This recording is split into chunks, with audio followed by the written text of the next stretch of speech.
कि लाहौर की बंदरगाह भी तबाह कर दी उन्होंने, उसके बाद कराची की सी पोर्ट तबाह कर दी। और मजे की बात यह है कि देखें गिलगित बल्तिस्तान में जो बंदरगाह थी उसको भी तबाह किया उन्होंने। अब वो सारा का सारा भाई मैं तो लाहौर जाके मुझे बड़ी अच्छा जंग एक अलग चीज है, वो हमले की खबर जब मैं सुन रहा था मुझे ये बड़ी खुशी हुई, मैं कि यार लाहौर में कोई सी पोर्ट भी है, हमें तो नहीं पता, हम तो सूखा हुआ रावी देखते आ रहे हैं, वो राड़ा ही देखते आ रहे हैं रावी का।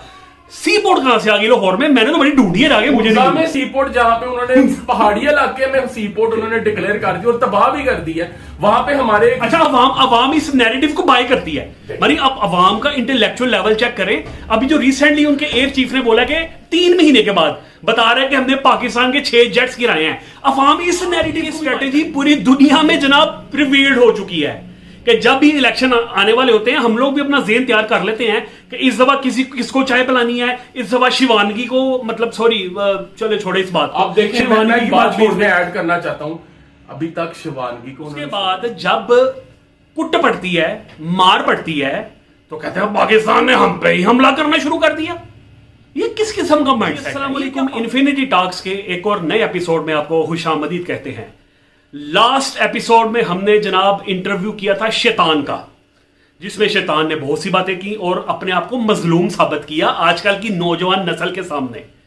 आज जिस बंदे के हवाले से हम बात करने जा रहे हैं वो शैतान का भी गुरु है, शैतान भी उसके सामने हाथ जोड़ के प्रणाम करता है, यानी वो बंदा शैतान का भी बाप है। हमारे मेहमान बैठे हैं राजू साहिब और भट्ट साहिब। हम किस शैतान की बात कर रहे हैं राजू साहिब, जरा आप बताएं। देखिए इस टाइम दुनिया में जो सबसे बड़ा शैतान है वो हमारे हमसाये ममालिक के प्रधानमंत्री साहब है। इससे बड़ा शैतान मैंने आज तक नहीं देखा। कुछ जो शैतान खुद एक शैतान है जिसको हम कहते हैं कि वो खुद इनसे जाके कहता है गुरु साहब आज का जो टॉपिक है, जो आज का मैंने काम करना है, वो उसके बारे में थोड़ी सी रोशनी, यानी शैतान मशवरे लेता है उससे, मशवरा लेता है। अच्छा, वो तो अपने आप को विश्व गुरु कहते हैं और वो कहते हैं मैं पता नहीं क्या क्या हूं। विश्व गुरु है ना, वो गुरु है, शैतान के गुरु हैं वो। अच्छा, विश्व गुरु इसलिए कहते हैं वो शैतान के गुरु हैं। शैतान के गुरु है। अच्छा, अब आज हम ना उस शैतान की, जो बड़ा शैतान है, उसकी थोड़ी सी शैतानियां डिस्कस करते हैं। ऐसे ही हम शैतान नहीं बोल रहे भाई, हम लोग उसको डिस्कस करते हैं, हम साबित करेंगे, उसकी शैतानियां साबित करेंगे और ये साबित करेंगे वो एक जो मौजूदा शैतान है उससे बड़ा शैतान है। क्या क्या शैतानियां उसने की हैं? मैं उनकी पहले जिंदगी के बारे में थोड़ी सी रोशनी डालना चाहूंगा। अच्छा, कि वो शैतान कैसे बने। तो ये बड़ा एक दिलचस्प सा मामला है, उनके साथ हुआ था। तो हकाइक बड़े ये जो है ना तल्ख है, वो आपको सुनने पड़ेंगे, जनता को सुनने पड़ेंगे। तो वो जब जवान हुए, पढ़ाई का लेवल तो आपने उनका देख ही लिया है, जैसे वो बोलते हैं, करते वो खुद है, तो डाल वो आपने हमसाये ममालिक के ऊपर देते हैं। पाकिस्तान ने हम पे ही हमला करना शुरू कर दिया। देखिए उनका इंटेलेक्चुअल लेवल चेक कर रहे हैं। जब इसका मतलब वो बंदा तो पढ़ा नहीं है, पढ़ाई से दूर का कोई ताल्लुक नहीं है। उन्होंने एक काम स्टार्ट किया था चाय बेचने का। अच्छा, चाय का ठेला लगाया था। ज़ाहिर है चाय वही बेचता है जिसका पढ़ाई से, जो पढ़ता नहीं, फिर वो कहते हैं यार कोई ना कोई काम धंधा कर लेगा, पेंचर लगा लेंगे, ऐसी चीजें। तो चाय का ठेला उन्होंने दराज सतलुज की किनारे के ऊपर, सतलुज ले आए वो बीच में, दराज सतलुज के किनारे पे उन्होंने चाय का ठेला, जो चला ही नहीं। अच्छा, चला नहीं है। उसके लिए भी थोड़ी सी पढ़ाई तो जरूरी है ना, कस्टमर लाने के लिए। वहां पे क्या उन्होंने क्या ABC पढ़ के चाय बनानी तो थी। चाय बनाने के लिए भी टेस्ट चाहिए, जो आया ही नहीं था। खैर, उन्होंने सोचा कि चाय का मुंह उठा के कोई भी सियासतदान वहां पे बन जाता है उनके मुल्क में, तो उन्होंने कहा कि चलो सियासत में पहला कदम रख लेते हैं। लेकिन सियासत चलाने के लिए भी उनको शादी करनी थी। शादी उनकी हुई नहीं थी। उनके कनेक्टर राड में एक बहुत वाजिया फर्क था। ये लो नई बात कर दी। अब शादी वाकई आज तक शादी नहीं की उन्होंने, लेकिन शादी क्यों नहीं हुई अब आप उस पर रोशनी डाल रहे हैं। उनका कनेक्टर राड नकारा था सर। उनका कनेक्टर राड ना छोटा था बड़ा, कुछ वो नकारा था, वो किसी काम के काबिल ही नहीं था। कनेक्टर राड है भी था कि नहीं, ये एक मेरे ख्याल से एक तहकीक करनी पड़ेगी इस चीज के बारे में। इंफॉर्मेशन मुझे इस चीज की वैसे नहीं है, तो दिखने में तो नहीं ऐसे लगता, लेकिन बहरहाल वो नकारा था, तो शादी उनकी नहीं हुई। और जिस बंदे की शादी नहीं हुई, तो मेरे ख्याल से भट्ट साहब आपको बेहतर बता सकते हैं। शैतानियों का थोड़ा सा जिक्र करना चाह रहे हैं। जिस बंदे की शादी नहीं हुई उसका खानदान नहीं है। अब जिसका खानदान नहीं है उसको खानदान चलाने का तरीकेकार भी नहीं होगा। अब इसी की मिसाल अगर बड़े पैमाने पे ले जाएं, खानदान चलाने की तरह का ही मुल्क का चलाना होता है। अगर आप मुल्क को चलाते हो तो आपका परिवार होता है। अपने परिवार को जो बंदा हेड होता है परिवार का, अगर जो अपने परिवार को बेहतर चला सकता है तो मुल्क भी बेहतर चला सकता है, तरीके से चला सकता है, उसके मसाइल को समझ सकता है। जब परिवार होता है तो उसके हर एक बंदे के मसाइल को आपको समझना पड़ता है, उसके हवाले से फिर वो प्लान करना पड़ता है कि इसके मसाइल को दूर कैसे किया जाए। अब ये बात कर रहे थे कि इन्होंने सियासत में कदम रखा, ठीक है। अब सियासत में जब कदम रखा तो उन्होंने देखा कि सियासत में भी इनकी दाल नहीं गल रही। फिर उन्होंने क्या किया कि वहां की जनता के जो दिमाग है ना, उनको स्टडी करना शुरू किया। अब वहां की जनता, मैं उनको बुरा नहीं कह रहा, अच्छे भी लोग हैं वहां पे, लेकिन वहां पे कुछ ऐसे लोग हैं जो कि जिनकी मेजॉरिटी है, जिनको एंटी मुस्लिम जो कि नैरेटिव है उसको वो बहुत ज्यादा तक मतलब वो पसंद करते हैं। इंजेक्ट किया गया है, नफरत इंजेक्ट की गई है। बिल्कुल। अब क्या हुआ कि उसने सियासत में जब ये चीज एक्सेस कर ली कि मैं जनता का जो माइंड है उसके अकॉर्डिंगली कोई ऐसा काम करूं कि मैं सियासत की जो सीढ़ियां हैं वो एकदम से चढ़ के टॉप पे पहुंच जाऊं। वो जो अब मैं अब इसकी बात उस तरफ लेके जा रहा हूं जो उसने गुजरात में मुसलमानों का कत्लेआम किया, उसने जबा किया मुसलमानों के, वो तो हर जगह मशहूर है। उसकी वजह से बहुत से ममालिक ने उन्हें पाबंदी लगा दी थी उनपे अपने मुल्क में आने के लिए। ऐसा ही है। तो वो उन्होंने ऐसा कदम उठाया जो कि पहले उन्होंने पूरा स्टडी किया कि मेरी जनता मेरे से चाहती क्या है। अब वो जो जनता चाहती थी उन्होंने वो अमल किया, जिसमें एंटी मुस्लिम जो कि उन्होंने एक्ट किया, मुसलमानों का जबा किया, गुजरात के मुसलमानों का कत्ल गारत किया। फिर क्या हुआ कि वो टाइम गुजरता रहा, जो अवाम थी उनके जहन में ये बात इंजेक्ट हो चुकी थी कि ये जो बंदा है, लीडर है, ये तो मतलब उनके अकॉर्डिंगली काम कर रहा है। फिर देखें इनका इंटेलेक्चुअल लेवल चेक करें वहां की जनता का कि उन्होंने प्रधानमंत्री बना दिया उसको। प्रधानमंत्री बना दिया, यानी मुल्क का सरबरा ऐसे बंदे को बना दिया जिसका हाथ लहू से भरे हैं, जिसपे बहुत से ममालिक ने पाबंदी लगाई है अपने मुल्क में आने के लिए। क्यों? क्योंकि ये बुचर ऑफ गुजरात है और भी बहुत सी कत्लो गारत इस बंदे के हाथ में है। माशाल्लाह से ऐसा इंटेलेक्चुअल लेवल, इस तरह का मुल्क, इस तरह के बंदे को मुल्क की टॉप सीट पे बिठा दिया गया। ये है जनाब सूरत हाल इनकी। अब देखें ना, उस कौम का इंटेलेक्चुअल लेवल चेक करें कि अभी रिसेंटली कॉन्फ्लिक्ट हुआ है हमारा हमसाया ममालिक के साथ। चले मैं लफ्ज बोलता हूं, पाकिस्तान और इंडिया के दरमियान जो कॉन्फ्लिक्ट हुआ है, इसमें इनकी क्या हालत हुई है, कैसा इंटरनेशनल मीडिया ने इस चीज को हाईलाइट किया है और किस तरीके से इनको बेइज्जत हुए हैं पूरी दुनिया में। अब देखें, अब इस पूरे हसास मामले को सारा का सारा जो वो प्रेस रिलीज हो रही थी उसके आगे उन्होंने कुछ खवातीन को लगाया हुआ था। अब देखें कितना हसास मामला है, इनका इंटेलेक्चुअल लेवल इतना डाउन है। इस चीज से अंदाजा लगाएं कि इस हसास मामले में जो खवातीन सरे फहरिस्त थी जो कि प्रेस रिलीज करती थी, उनको एक गेम शो में बुला लिया और ये वो बिग बॉस में भी आएंगी। इंडिया के अपने अंदर से बहुत ज्यादा तनकीद हो रही है इस हवाले से, वो कह रहे हैं इनको बिग बॉस में भी लेके आओ। अब देखें, अब मैं आगे से एक बहुत तहलका हेज इंफॉर्मेशन आपके साथ शेयर करूंगा।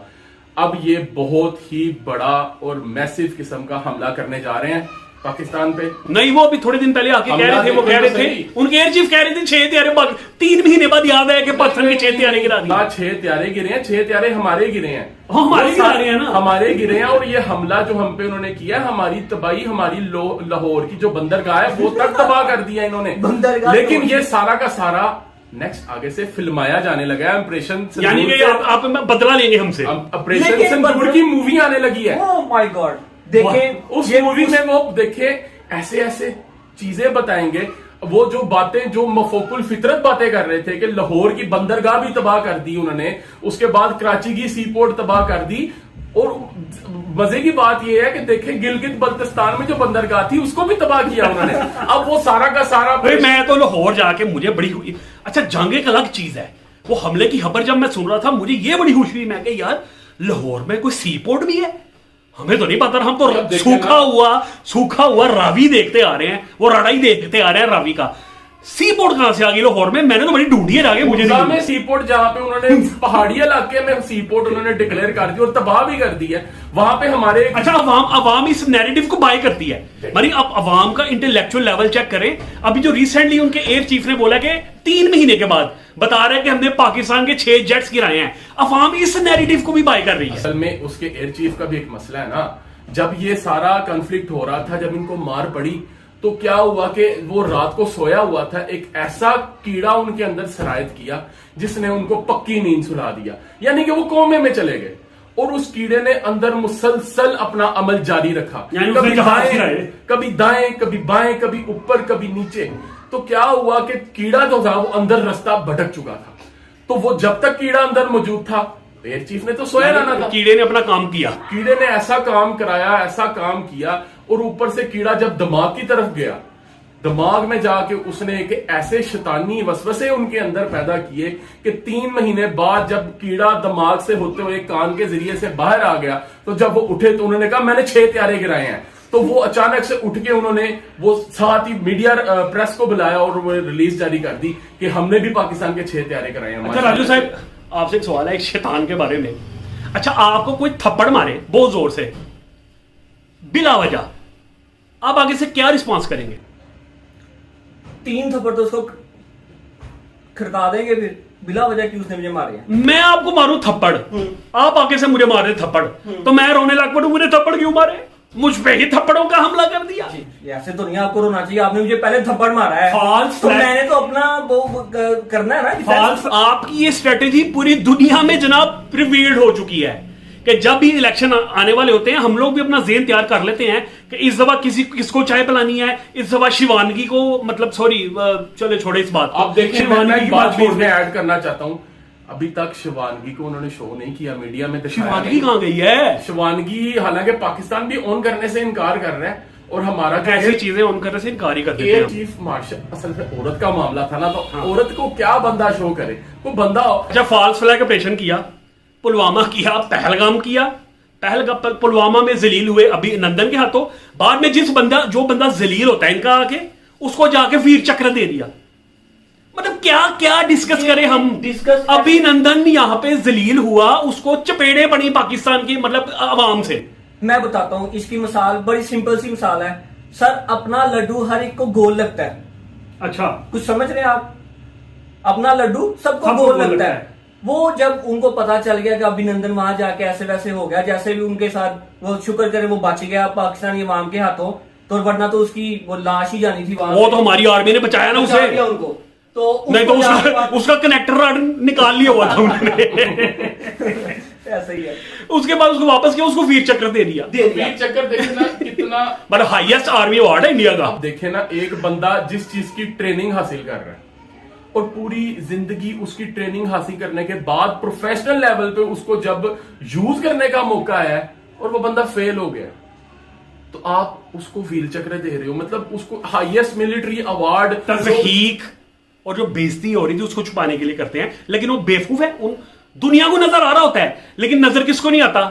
मासूम इंडियन अवाम को, मासूम इंडियन अवाम को। वाकई में वो बॉलीवुड नेशन हुआ। इस किस्म का जो इमोशनल नैरेटिव है ना, वो 1 मिनट में बाय करते हैं। तो मतलब वो ना आंखों से हकीकत। अच्छा, क्या क्या बंदा जिक्र करे, क्या क्या डिस्कस करे बंदा? अभिनंदन पकड़ा गया, पाकिस्तान ने जलील किया, चपेड़े खाई उसने, उसको वीर चक्र दे दिया, कहते हैं उसने एक F-16 फेंका, ठीक है। उसके बाद 6 तैयारी गिरवाए, फॉल्स फ्लैग ऑपरेशन करके फिर जो उनसे ना हमला किया।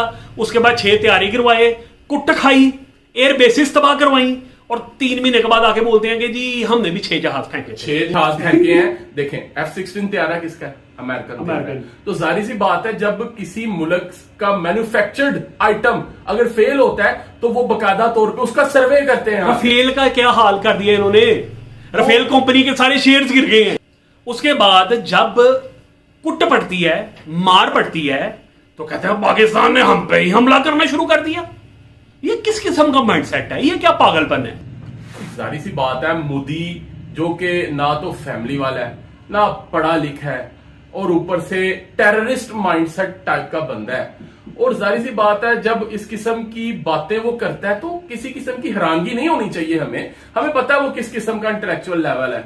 और वहां की आवाम पे मुझे सदके जाऊं, मतलब मैं उन पे तरस आता है मुझे कि किस किस्म का ऐसा बंदा जो कि आपकी इतनी बड़ी इकोनॉमी है और इस इररेलेवेंट और एक गैर रिस्पॉन्सिबल बंदे के हाथ में आपने पूरा का पूरा। ऊपर से माशाल्लाह मीडिया, सारा का सारा गोदी मीडिया, और मीडिया ने जो बोला है उस दिन, आज पाकिस्तान सोए ना, कराची पे अटैक हो गया, कराची पे ब्रह्मोस मार दो, कराची भी अपना हो गया, लाहौर भी अपना हो गया, पूरा पाकिस्तान पे कब्जा हो गया, भारतीय फौज पाकिस्तान में दाखिल हो गई। अब हम इस नैरेटिव को बाय कर रही है। अर्नब गोस्वामी के बारे में कुछ कहना चाहूंगा। गोबर आर्या के बारे में, गोबर आर्या, अर्नब गोस्वामी, माशाल्लाह इनके अंदर पूरे के पूरे कीड़ों की पलटून ने हमला किया था उस दिन। अच्छा, आप समझ जाए इस बात को, कीड़ों की पलटून थी, उसमें से एक रानी कीड़ा था। वो ऐसा कीड़ा था कि जब वो उनके जिस्मों में गया, उस कीड़े ने आग छोड़ दी। अब जाहिर सी बात है, जब आपकी जिस्म के अंदर आग उबल रही हो, कीड़ों ने जगह जगह अपनी जगह मल के जगह जगह पे आग उगलना शुरू कर दी हो, तो फिर आप कोई ठंडी बात तो नहीं ना करेंगे, आप कोई ऐसी बात ही करेंगे जो कि अगले बंदे को आग ही लगाए, या अगले बंदे के लिए पे झूठ ही कोई ऐसा बांधेंगे। तो कीड़ों की पलटूनों ने इन पे हमला किया था, और ये उनकी बातें आप सुने तो माशाल्लाह से मिस्टर बीन अगर देख लेना, मिस्टर बीन जो आप वो भी नहीं, मिस्टर बीन अगर सीरीज देखें तो मेरा नहीं ख्याल कि इतना हंसी और कितना मजाही आपको लगेगा जितना आप रिपब्लिक टीवी का जो माशाल्लाह अर्नब गोस्वामी और जो गौरव आर्या जैसे लोगों को, गोबर ही है, जिसके दिमाग में गोबर भरा हुआ है वो गोबर ही है। गौरव आर्या जैसे लोगों को अगर आप सुनेंगे ना, तो माशाल्लाह से आपको मिस्टर बीन से ज्यादा हंसी आएगी। जी, मेरा ख्याल है काफी बात हो गई है हमारी वीडियो का, मतलब आज ये लंबी भी काफी हो गई है। अच्छा, बात ऐसे है कि हमें इंडियन जो अवाम है उसे हमें कोई प्रॉब्लम नहीं है। जो इस वक्त हैंडलर्स हैं, जो इस वक्त मुल्क को और मीडिया को हैंडल कर रहे हैं, उससे हमें प्रॉब्लम है। अब आप कहेंगे आपको होते हैं प्रॉब्लम, आपको क्या मसला है? हमारा मीडिया है भाई, हमें मसला इसलिए है कि आपका मीडिया झूठी खबरें देता है, और आप अवाम जो है, आप उस नैरेटिव को 100% बाय करते हैं। जितनी मर्जी स्टूपिड को बात करे, जितनी मर्जी को बेवकूफाना बात करे, चाहे वो आपका प्राइम मिनिस्टर हो, चाहे आपका मीडिया हो। शैतान इसलिए नहीं कहा, शैतान ने अपनी शैतानियत इस तरह से फैलाई है कि पूरी की पूरी कौम को उसकी लपेट में ले दिया है। तो मैं इंडियन अवाम से बोलना चाहूंगा, इस शैतानियत से बाहर आए, अपने दिमागों, अपने ऊपर पानी डालें ताकि आपकी नींद खुले और आपको रियलिटी नजर आए। तो बस आज के लिए इतना ही। ऐसी बहुत सी वीडियोस आपके लिए लेके आएंगे। इजाजत दीजिए, अल्लाह हाफिज।